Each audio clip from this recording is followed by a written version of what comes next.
శాసనసభకు రాని వైసీపీ ఎమ్మెల్యేలపై ఎలాంటి చర్యలు తీసుకోవాలనే దానిపై త్వరలో నిర్ణయం తీసుకుంటామని స్పీకర్ అయ్యన్న పాత్రుడు ప్రకటించారు. అసెంబ్లీ సమావేశాలకు రాకుండా జీతభత్యాలు ఎలా తీసుకుంటారని ప్రశ్నించారు ఆయన. వైసీపీ సభ్యులను ఉద్దేశించి చిట్ చాట్ లో కీలక వ్యాఖ్యలు చేశారు. జీతాలు తీసుకుంటూ అసెంబ్లీకి రాని ఎమ్మెల్యేలను రీకాల్ చేయాలని లక్నోలో జరిగిన స్పీకర్ల సమావేశంలో తెలిపారని చెప్పారు. చాలా దేశాలలో రీకాల్ విధానం ఉందని చెప్పారు.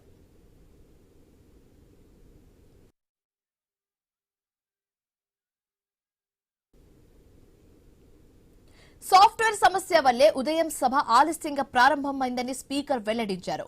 వైసీపీ వాళ్లు ఏదైనా రాజకీయం చేస్తారని విమర్శించారు. కోరం సమస్య కాదని స్పష్టం చేశారు. చాలా మంది సభ్యులు సమయానికి వచ్చారని తెలిపారు. డిజిటల్ అటెండెన్స్ అద్భుతంగా పనిచేస్తుందని చెప్పారు. సభ్యులు సభలో ఎంతసేపు ఉన్నారో నమోదవుతుందని కూడా చెప్పారు.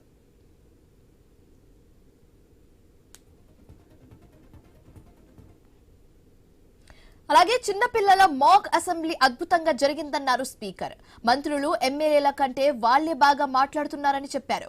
ఇప్పుడు అసెంబ్లీ చూడడానికి పాఠశాలల నుంచి 200 అప్లికేషన్స్ వచ్చాయని తెలిపారు. విశాఖ, రాయలసీమ ప్రాంతాల నుంచి అసెంబ్లీకి విద్యార్థులు వస్తున్నారు.